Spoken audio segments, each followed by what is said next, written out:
to the Q2 FY25 conference call of L&T Technology Services Limited. As a reminder, all participant lines will be in the listen-only mode, and there will be an opportunity for you to ask questions after the presentation concludes. Should you need assistance during this conference, please signal an operator by pressing star and then 0 on your touchtone phone. Please note that this conference is being recorded.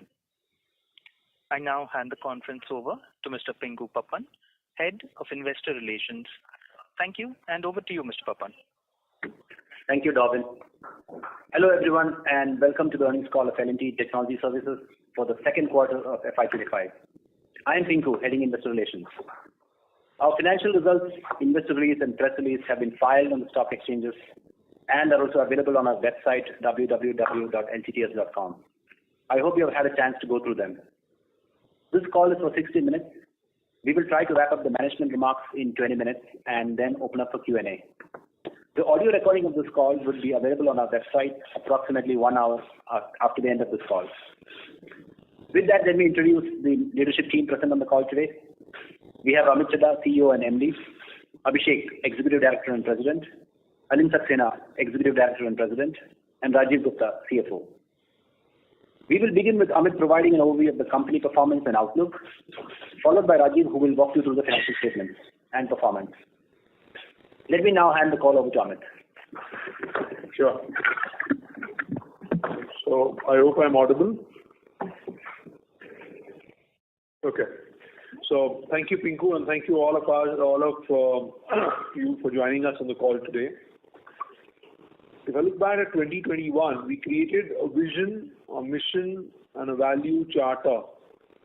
And based on that, we are repositioning our brand as purposeful, agile innovation.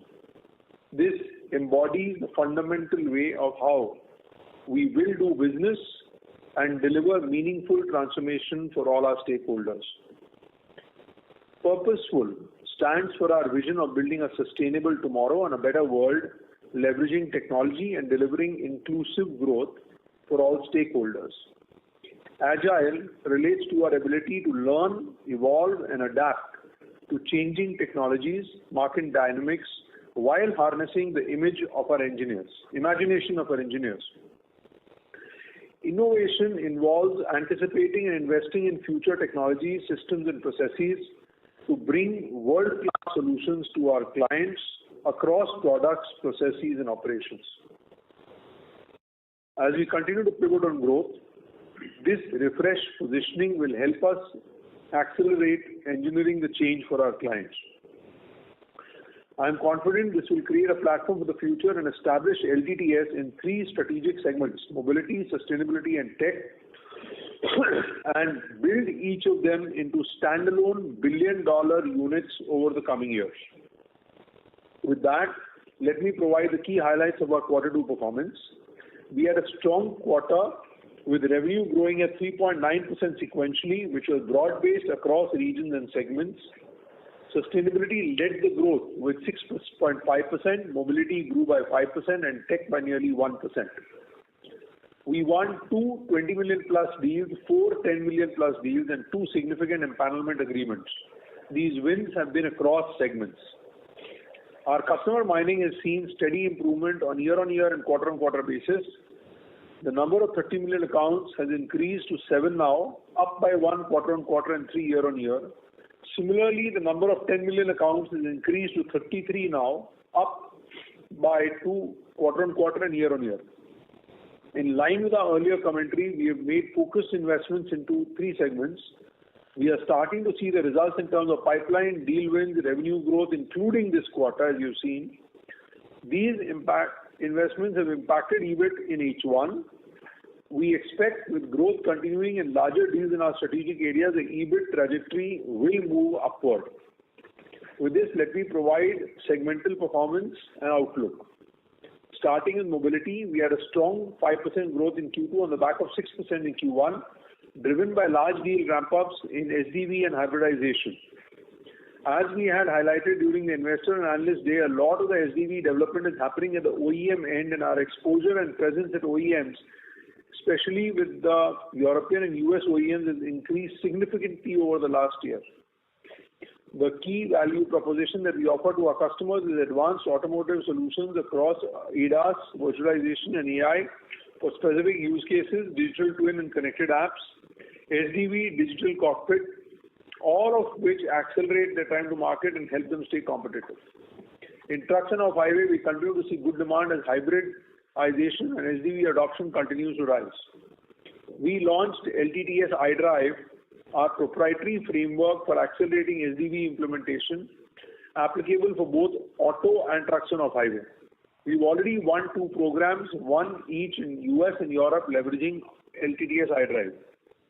Within Aero and Rail, we are beginning to see more deals in rail. We signed a partnership with Etihad Rail for the development of digital solutions and creating of an intelligent transportation system. We have multiple solutions in rail leveraging AI and augmented reality that have been successfully deployed by customers.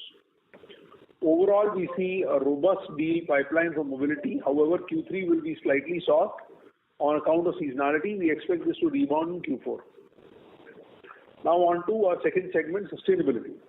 In line with our expectations, we saw a strong rebound in sustainability performance with 6.5% growth.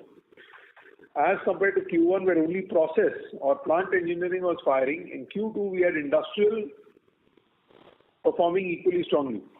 We are seeing a turnaround in industrial as customers are looking ahead and investing as they see a more promising outlook.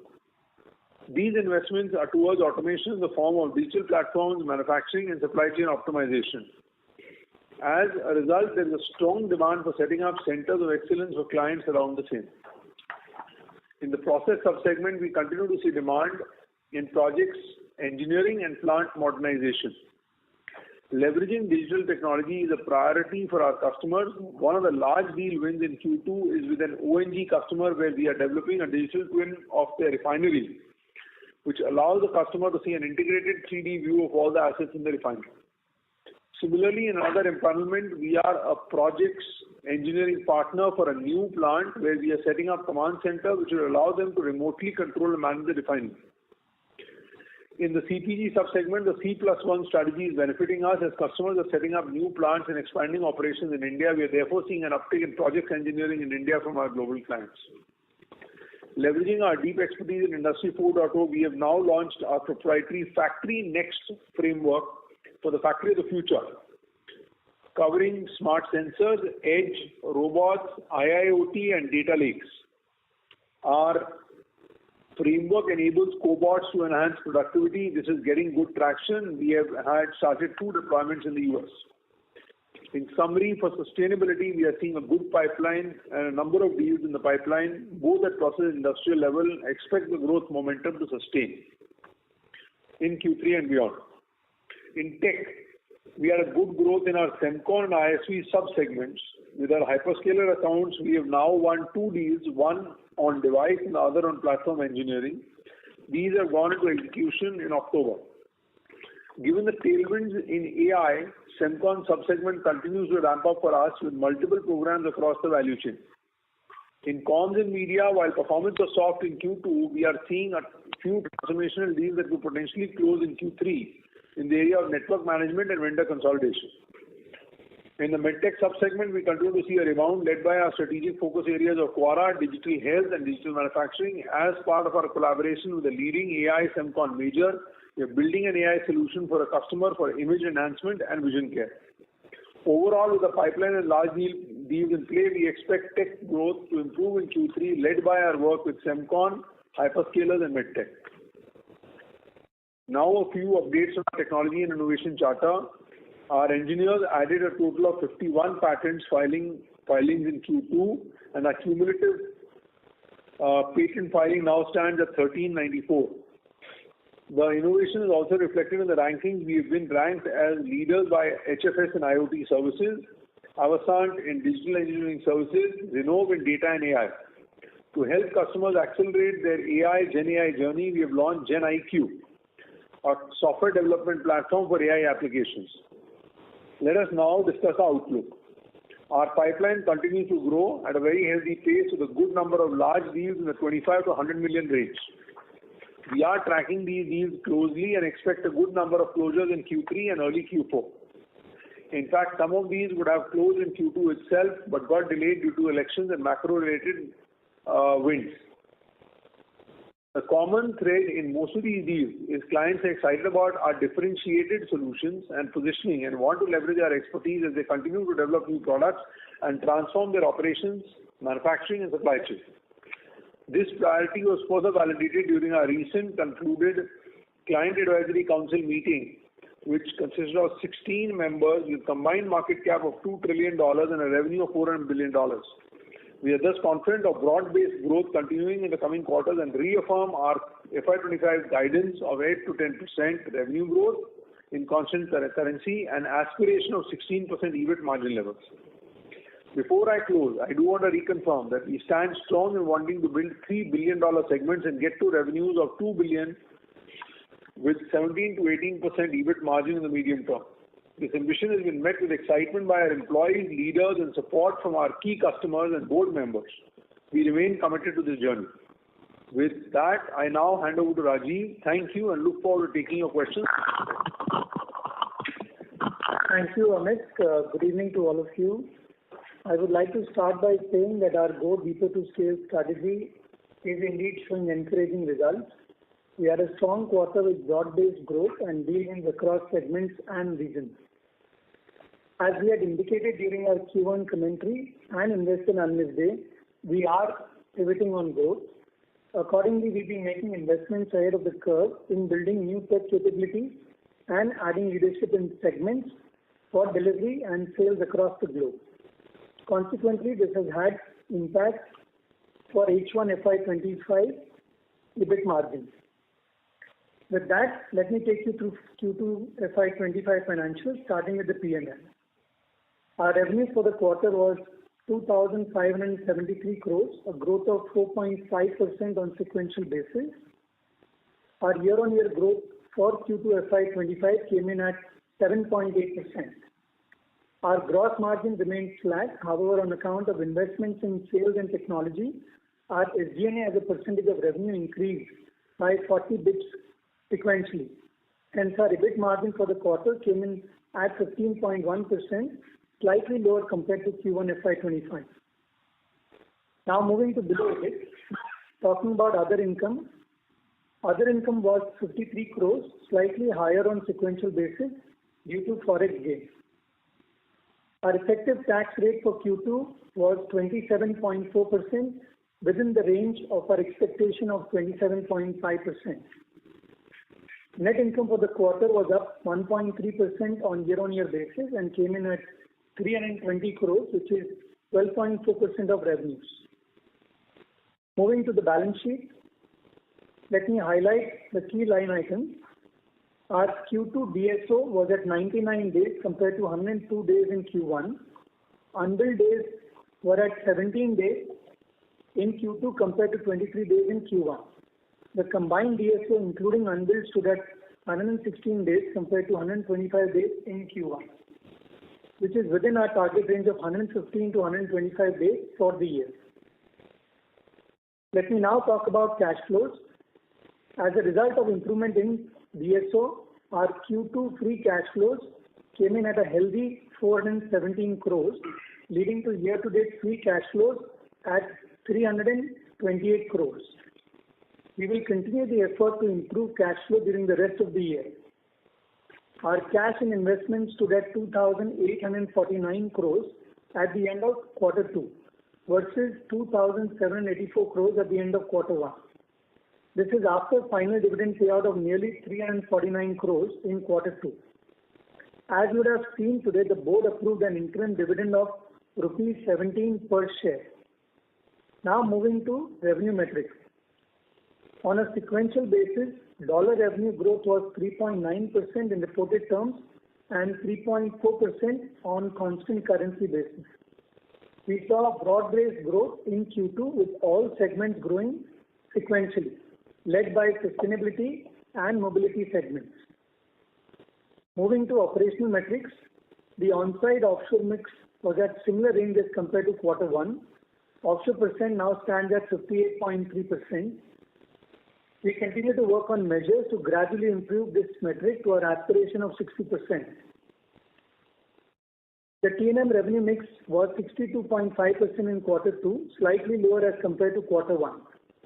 Client profile, which indicates number of $1 million plus accounts, has shown a sequential improvement in the $30 million, $20 million, and $10 million plus category. The client profile will continue to improve in the coming quarters. Client contribution to revenue has shown an improvement in the top 20 and the top 10 categories as compared to Q1. We expect revenue from top customers to improve going forward as we are running targeted programs on client mining. Headcount was at 23,698 in Q2 compared to 23,575 in Q1, while attrition has slightly gone down as compared to quarter 1. The realized rupee for Q2 was at 83.90 to the US dollar, a depreciation of around 0.6% versus quarter 1. Before I conclude, let me give some visibility on the EBIT margin trajectory going forward. As mentioned by Amit and me, we have prioritized investments in H1 FY25 to accelerate growth, build leadership and technology solutions ahead of the curve. We expect this will lead to a step up in revenue growth and better quality of revenues, providing us with a path of $2 billion revenue aspiration and EBIT margin of 17 to 18% range in the medium term. In addition, we will continue our improvement efforts on operational levers like offshoring, pyramid optimization, higher productivity using tools and reusable platforms, and indeed SG&A optimization.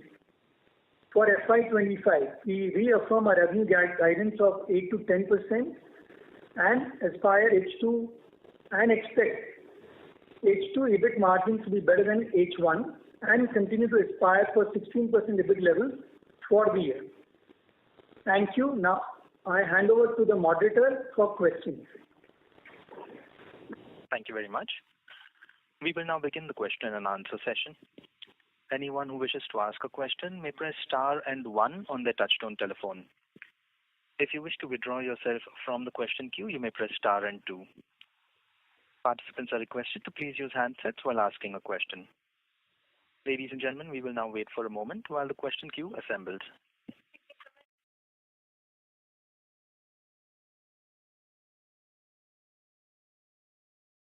The first question is from the line of Bhavik Mehta from JP Morgan. Please go ahead. Hi, thank you. A couple of questions. Firstly, Amit, if I look at the ask rate for the next 2 quarters now, it has gone up significantly. Now I understand that 4Q is a seasonally strong quarter because of SWC, but how should one think about 3Q given it's typically a weak quarter from a seasonality perspective, and you did highlight that mobility growth could slow down because of that. So what gives us confidence of still achieving even the lower end of the guide? And was there a thought process to at least cut the guidance to the lower end, because it just seems like the top end of the guidance is out of reach right now?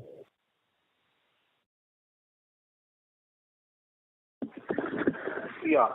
So, Bhavik, we are reiterating and holding our guidance. There was a similar question that was asked last quarter as well on the ask rate. We are well aware of the ask rate, and given the pipeline that we have got and the order conversion we have got, we are fairly comfortable with where we are.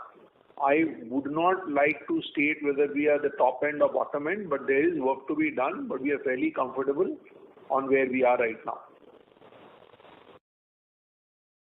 Okay. The second question was on margins. I remember last time it was mentioned that margin trajectory should improve from 2Q onwards, and we have seen margins declining this time despite not having wage hike. I'm assuming we'll have wage hike in 3Q, so how should we think about margin trajectory from here on? Thank you, Bhavik. This is Rajiv here. So I'll answer 2 parts of the question. One, of course, the improvement on the EBIT margin. We indeed see EBIT margins improving from quarter 3 onwards. And on the wage hikes, yes, we planned them to be in quarter 3 and will be effective from November onwards. So we will see likely 2 months of impact in quarter 3 for increments. Just to complete, Bhavik, the point, we should likely see in a full quarter an impact of close to about 100 to 125 bips on account of increment. The fact that this is 2 months in a quarter, it will be lower impact to start off with, but conscious of the fact we aspire for 16% EBIT levels and will be able to absorb this increment in quarter 3 as well.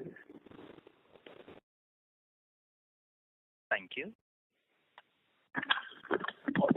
The next question is from the line of Ravi Menon from Macquarie. Please go ahead. Hi, thank you for the opportunity and congrats on a pretty good quarter. I wanted to understand why tech was flat more or less this quarter, despite SWC, which should be slightly positive to seasonality. And second part on the Maharashtra cybersecurity deal, wasn't there any revenue this quarter?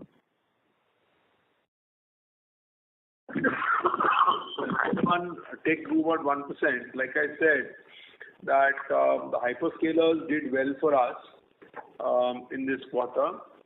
There was a couple of specific areas where the projects got over, etc. But quarter 3 will be a good quarter for tech as well as for sustainability because we've got the visibility right now. In fact, close to announcing a significant collaboration with an AI major. We'll do that and you'll see that coming out. So we're fairly comfortable there. Now, in terms of cybersecurity, it continues to grow. We don't call out cybersecurity as a percentage of revenue just like AI. But both AI, Gen AI projects as well as cybersecurity and OT as well as product cybersecurity and continue to expand for us. We are actively hiring in these areas. I was asking specifically about the Maharashtra cybersecurity deal that we had. Oh, okay. Yes, so that was launched. There's some work still to be done in that area. So I was thinking you were talking about cybersecurity internationally in the US and European clients.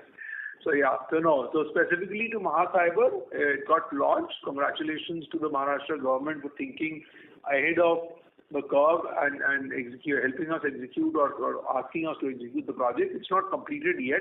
It's been launched. There's other work to be done there. So it will continue for a little more time. Right. And that seems to be asset light. Right? There is no real fixed asset increase due to that project, right? 1 second.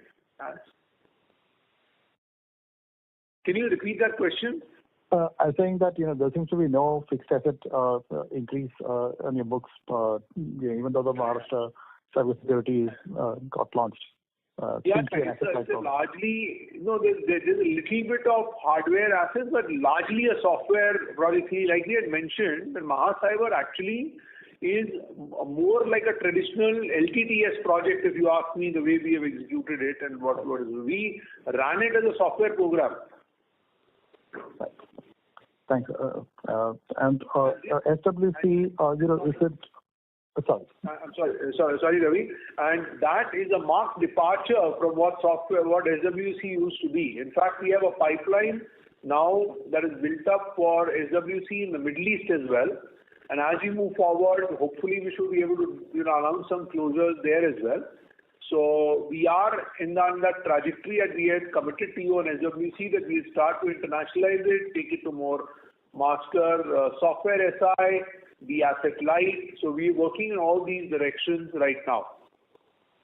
Thanks for clarification. And Q3, how should we think about SWC? I know that Q4 is supposed to be really good, but how is the seasonality for Q3? Think about Q3 as a growth quarter in revenues and margins. Perfect. And on the previous question, I want to reiterate, when Rajiv had made commentary about 2 quarters ago, he had said H1 margins will be lower than H2, and that's what has happened.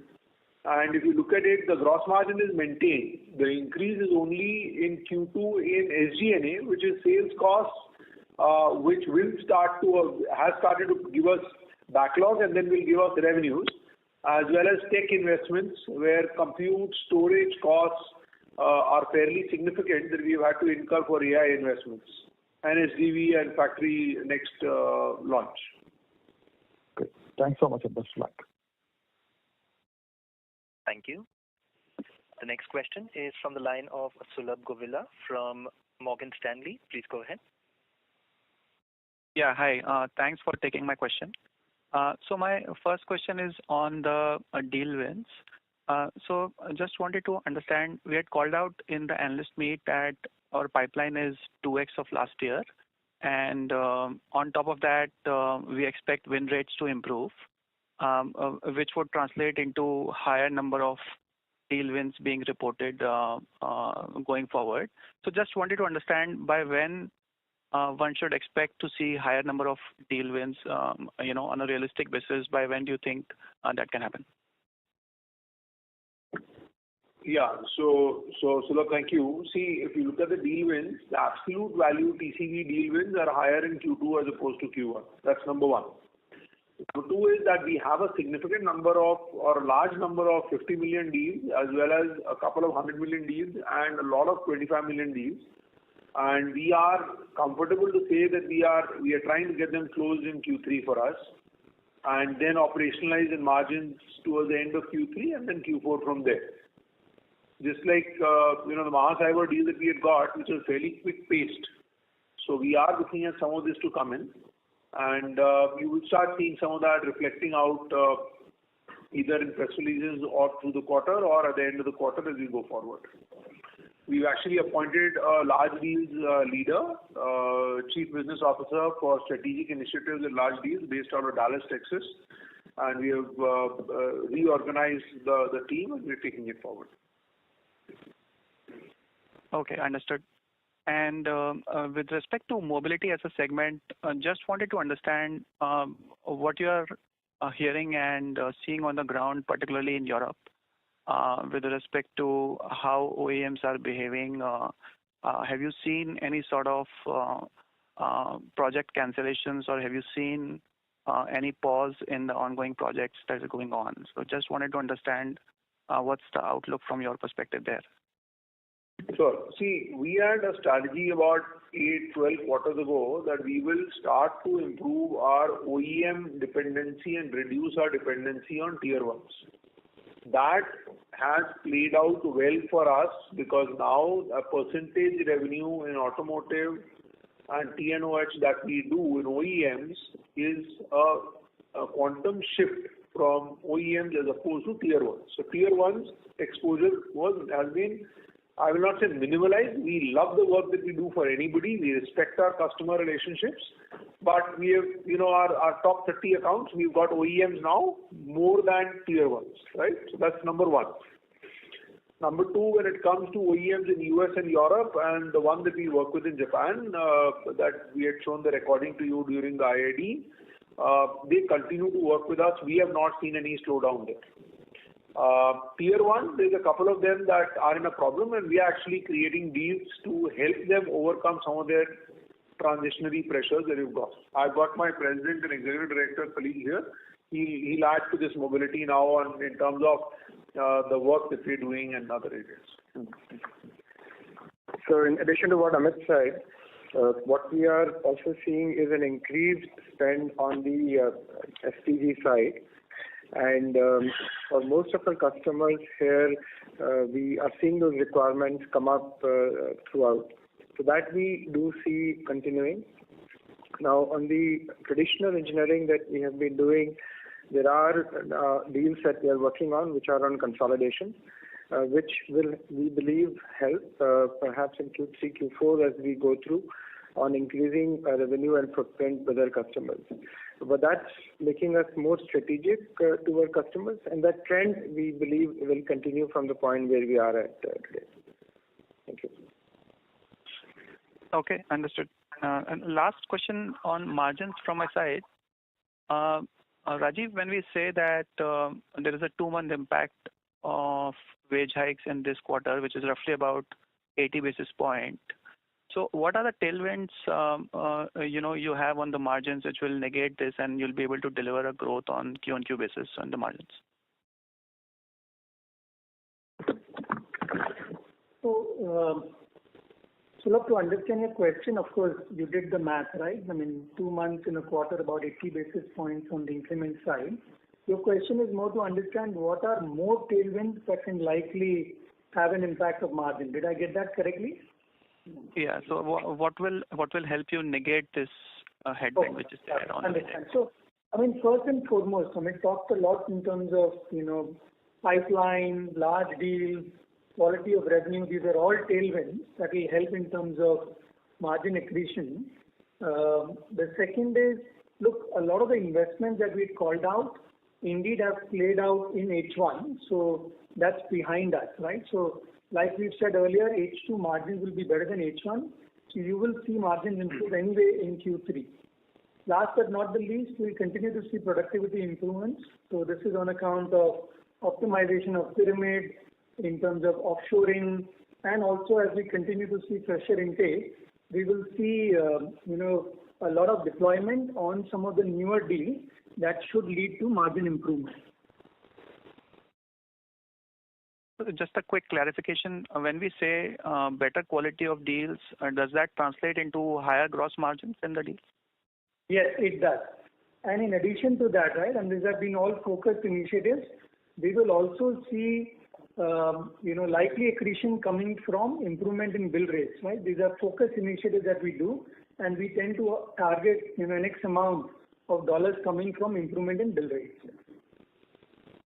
I'll add that we've sequentialized, if you ask me in a way, planned this out to make sure that when the investments were there, we didn't do the increments. And now that we've got tailwinds coming in the margins, we are doing the increments. So it's a thought-through strategy to be able to deliver the 16% levels that we initially guided at the beginning of the year. Understood. Thanks for taking my question. Thank you.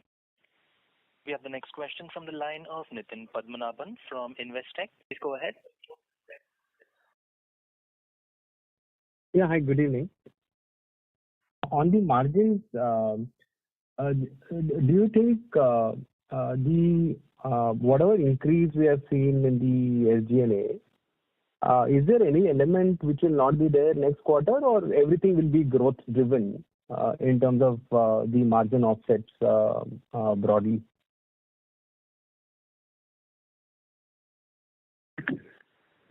So, I've already mentioned to that. Again, maybe I'll sound repeating what I mentioned. A lot of the investments that we called out in terms of AI, SDV, Factory of the Future, building the leadership, all of that has taken place in H1, right?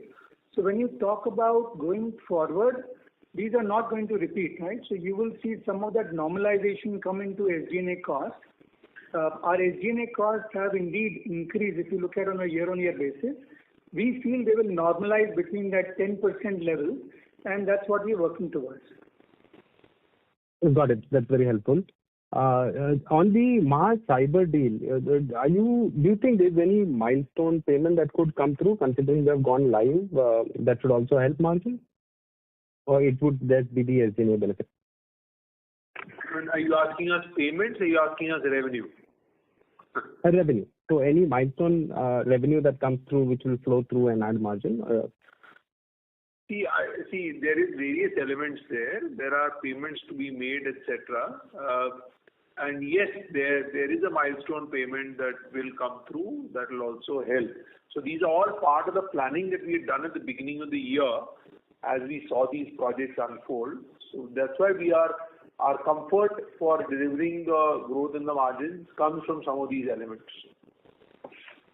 Got it. So, 1 minute, please. Yeah.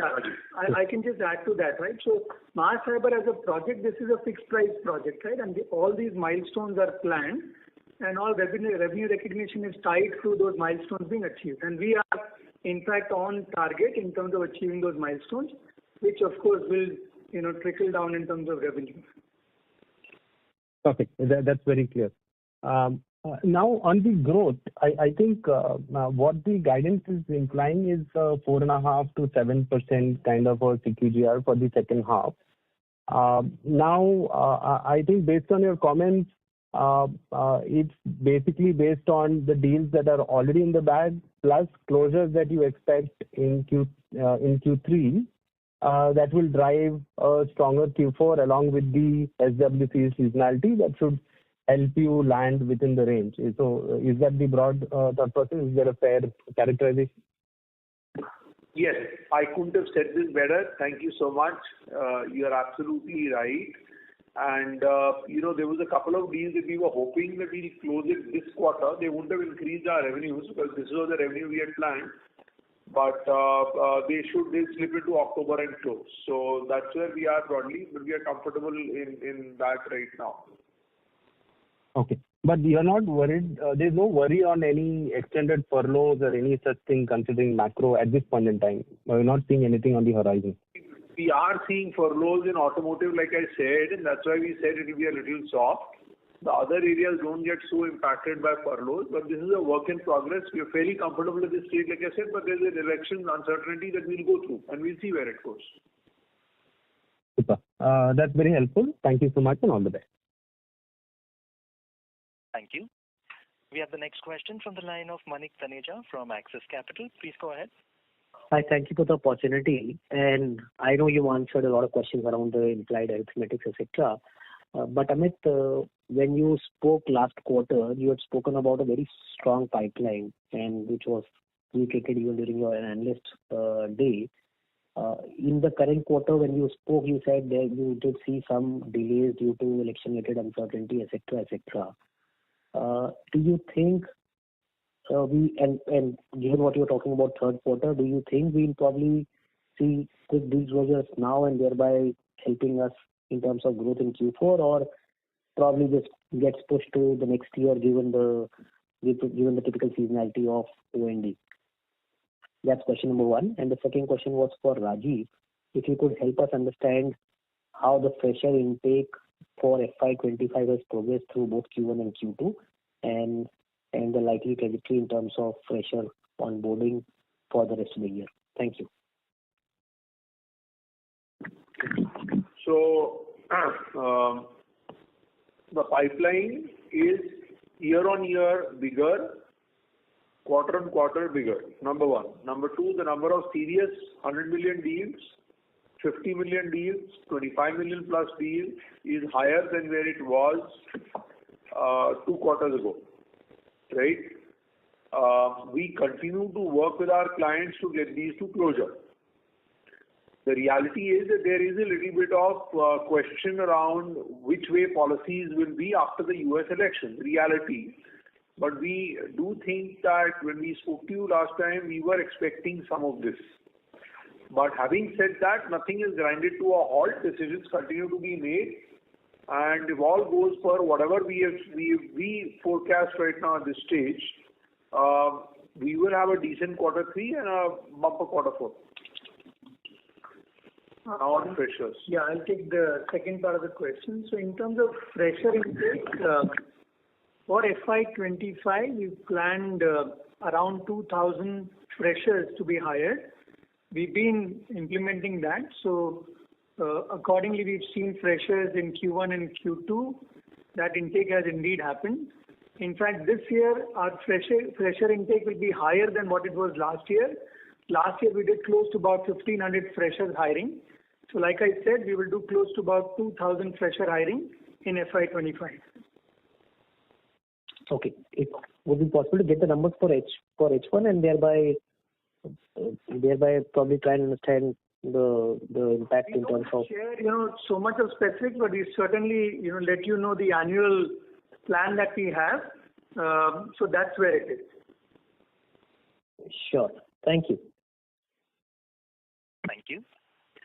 The next question is from the line of Vibhor Singhal from Nuvama Equities. Please go ahead. Yeah, hi. Thanks for taking my question. And congrats, Amit and team, for a very solid execution in this quarter. So, Amit, just wanted to dwell on 2 aspects. One is on the mobility segment. You mentioned that you are looking at a seasonal weakness in Q3 in the mobility segment. Are we certain about the fact that the weakness that we are looking at is more of seasonal and not much of structural? We've had a couple of auto OEMs come out with profit warnings. We've had a couple of your peers already talk about weakness in the auto segment, specifically in Europe and specifically in Germany, where spends on most aspects have been curtailed. SDV continues, but I think those are also kind of talked about in hushed tones. So any color on that would be really helpful. So Yes, thank you. So I'll do a little bit and then I'll request Alin to add.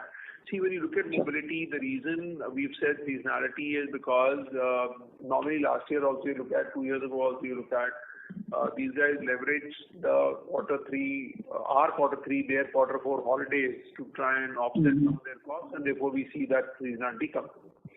Now, and I will say very clearly, OEMs, we continue to see expansion, and I knock wood as I say it, with our differentiated solutions. But tier ones has been a little bit of a challenge. They've had a challenge themselves, and they've passed their challenge on to us.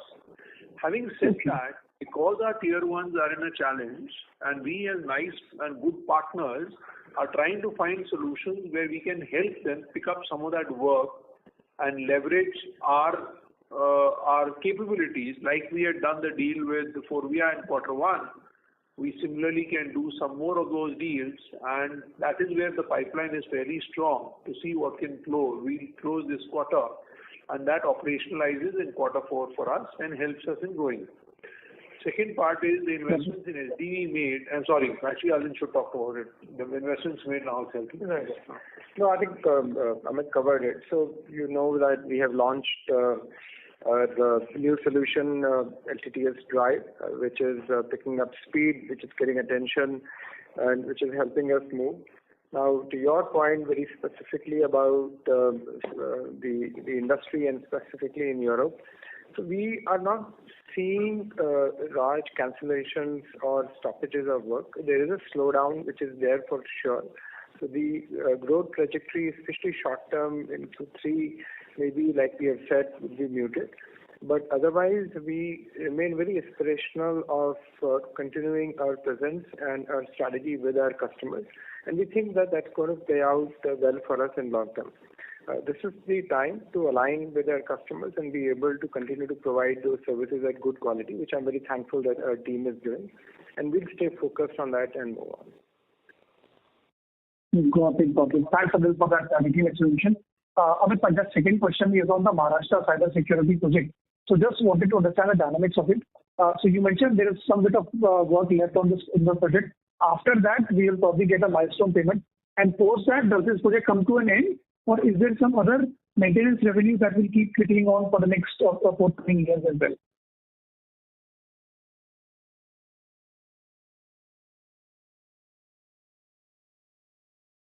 So,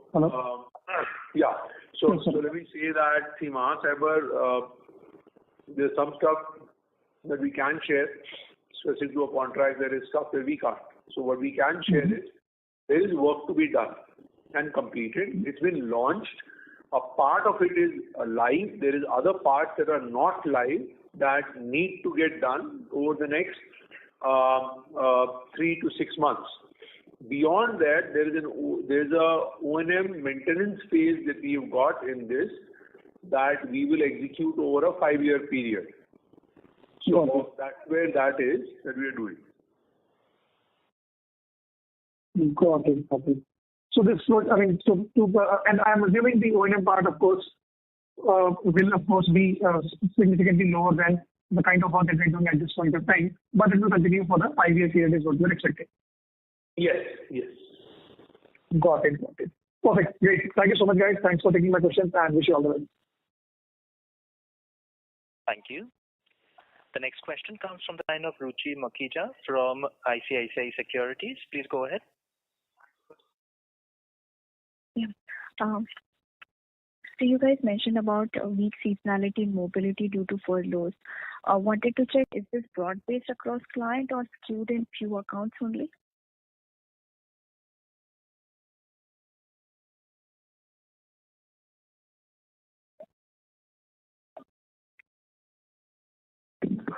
Yeah. So this is it broad-based? Is specific clients? Say largely broad-based. I mean, this is a Detroit phenomena. This is a Europe phenomena. Yeah. And in other two verticals, do we have any early indications for furloughs from the clients? No, normally no. So we don't have early indications of furloughs for tech. I want to actually confirm for sustainability, actually in the process areas, they're asking us to ramp up. right? In tech also, the orders we have won, we talked about today, we are ramping up in quarter 3. So tech will ramp up quarter 3 for sure. Sustainability will ramp up quarter 3 for sure. Mobility, all I'm saying is soft. So allow us some time to work it. The quarter is not done yet, and we continue to work, across the globe. And my colleague Alit talked about LTTS, iDrive, and others. These are license revenue programs. We in fact generated a couple of those this quarter, so we continue to work on those. Absolutely. Look again, Ruchi, so I can say this not just to you but everybody. See, we've always been, our whole goal has been to be transparent and be upfront so we don't create any surprises. We had come in the year, we had told you about the margins. we are following our trajectory. Revenues, we have followed our trajectory. And that's why you're saying mobility may be soft, but work to be done. The quarter is not over. The quarter just started. Appreciate this. Thank you and all the best. Thank you. The next question is from the line of Abhishek Shindatkar from InCred Capital. Please go ahead. Hi, good evening and congrats on a good quarter. I have a couple of questions. The first one is, regarding the furloughs, especially for the aero, and also your comments about the high-tech, the tech furloughs. So the commentary by one of the OEMs in aero has been relatively weak. So any color, in terms of, furloughs for that space. And the second is on the high-tech side. So is your commentary on furloughs driven by the ramp-up of the project, or it is generally in the high-tech space, furloughs this year could be lower than last year? That's first question. The second question is for Rajiv. The accounts receivables number or the absolute increase has been material over H1 compared to the revenue growth. Now, is this largely related to one cybersecurity project, or are we generally seeing a delayed cycle across customers? And the last one is, for Amit again, any comment on the sequential decline in the number of active clients? Thank you for taking my questions. Okay, so Abhishek, thank you. Let's divide this up. Aerospace furloughs, Alit, would you like to say something? Does it impact us, not impact us? Not majorly. I mean, we have seen furloughs previously in quarter 3 as well. And this is a regular phenomena that happens. Yes, and we are referring to one particular customer, and there will be some rippling effect of that down to some of the customers that we work with. But that's something which is manageable that we are working with, and I don't see any major impact on that beyond what we have already talked about. Yeah. Now, on high-tech, the furloughs, the furloughs are a normal phenomena, but as you win deals, you are able to overcome that because you're ramping up, right? Broadly arithmetic. And therefore, I'm saying high-tech will increase, confirm pipeline, confirm bookings, that will help, right? That said, your third question was sequential decline. I am trying to see where there is a sequential decline in clients. Is there material? Nothing. In fact, I thought that we had improved. I thought somebody will compliment us today that the number of 50 million accounts in that has gone up. Let me just see, Abhishek. I don't think that it's been. So there is no material impact.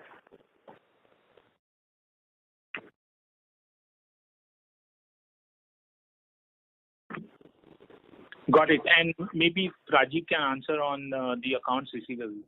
Thank you. Yeah, Abhishek, let me answer on the accounts receivable. I was just waiting for Amit to conclude. So look, Abhishek, I tend to guide in terms of the DSO, right? Our range is between 115 to 125. We came in at 116 days, right, which is the lower end of the DSO guidance, and we continue to work to improve this. Now, movement in terms of accounts receivable, etc., given that we're a growing business, you will always see that. So I will not have you worry about the fact that, look, for one quarter you see an uptick, because largely we'll continue to manage how we look at DSO and optimizing and, of course, improving on the free cash flows. Understood. Just a follow-up to that, we have been referring to a milestone payment also. So assuming that comes in, would our free cash flow to net income number be similar to FY24 in FY25? Yeah, we aspire to to maintain that.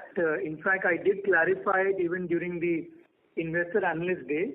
It's following a very similar pattern like we had in FY24, where our H2 free cash flows are better than the H1 free cash flows. You will likely see that same trend mapping out even in this year. Absolutely. Thank you for taking my question, sir, and best wishes for the rest of the year. Thank you. The next question is from the line of Sandeep Shah from Equirus Securities. Please go ahead. Opportunity and congrats on good execution. Rajiv, the question, sorry to harp again on the margins, but if I look at the aspiration and target is 16% versus first half being 15.3%. So second half, you have to do 16.7% kind of a EBIT margin to achieve the full year at 16. Versus that, we have a wage hikes which is coming into play in Q3, Q4, and there would be a ramp up in a SWC seasonal, which is generally a low margin business versus your traditional export business. And we are starting on a base of 15.1. So what can go wrong in terms of achieving this target? So, Sandeep, I think some of the parts I have already talked about, but maybe I'll kind of repeat and reiterate that. So, one, we did call out that, look, H1 will have investments. Consequently, we'll see H2 to be better compared to H1 in terms of EBIT margin, right? So, you're starting off with a better base compared to what you're seeing in H1, right? It will definitely improve on the count that we will not see those levels of investments in H2. Second, you have tailwinds in terms of growth. Amit talked about deal wins, growth, all of that is mapped in Q3 and Q4, which also will aid in terms of margins. Another part is that, look, our productivity improvement initiatives continue, and we will see benefits from those. The fact that, we've got revenue growth planned, we've got some of the initiatives already working, we continue to aspire for the 16% levels, right? Now, what can go wrong is the fact that, look, we see large deals coming, which may have a start, but as of now, I think some of that we've already factored in. So the fact that, look, we continue to follow the revenue path should allow us to meet the 16% levels of this year. Okay, thanks. And just a bookkeeping for the Maharashtra cybersecurity project, is it fair to assume the bulk of the phase one of the revenue in terms of the project completion could be booked in Q4 and Q1 of next year rather than Q3 of this year?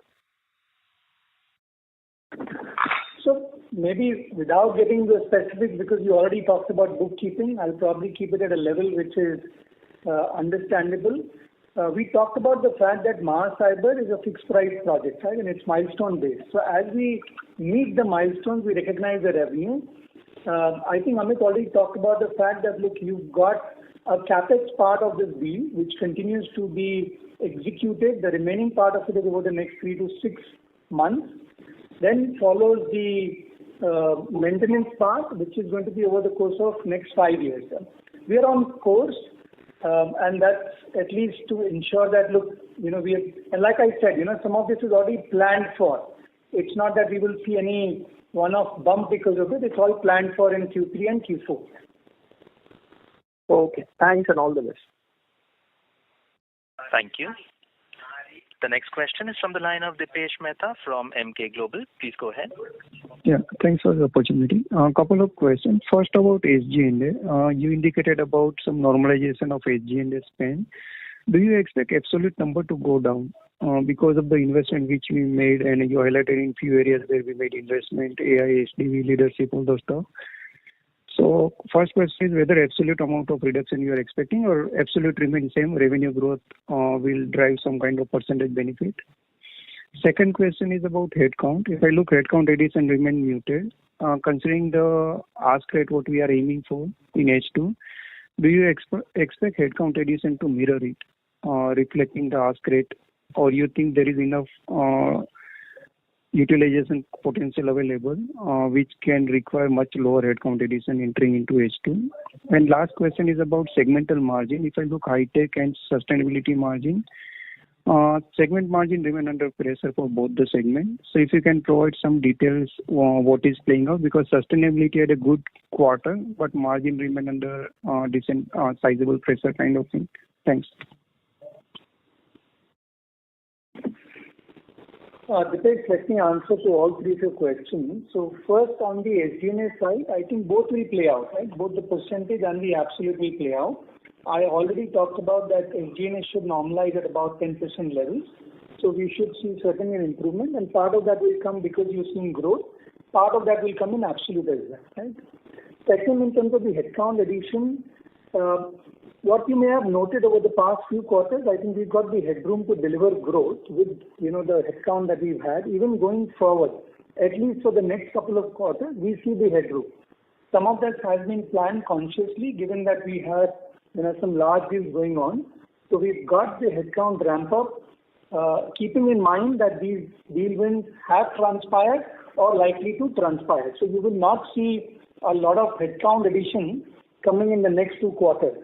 And that also dovetails to the fact that, look, you will see revenues, drop down to margins. Lastly, on the segment margins, so if you look at, mobility at about 19.4, that indeed has improved compared to Q1. If you look at sustainability, it has been around that 25 to 26% level. What you saw in Q1 was probably slightly better off compared to where it has been.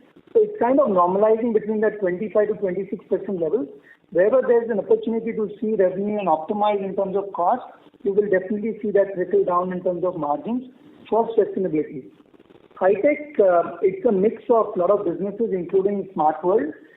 Like you've known, Smart World relatively is at lower margins compared to the other businesses. But what you will see in H2, this business also will have improved margins relative to what you've seen in H1. So those are some of the points I wanted to share for your question, Dipesh. Thank you. Ladies and gentlemen, we will take that as a last question. I would now like to hand the conference over to Mr. Pinku Pappan for closing comments. Over to you. Thank you all for joining us on the call today. We hope we were able to answer most of your questions. If there are questions that you still need clarification on, I'll be happy to answer them.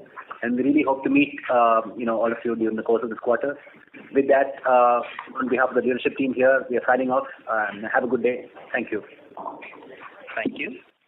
On behalf of L&T Technology Services Limited, that concludes this conference. Thank you all for joining us. You may now disconnect your lines.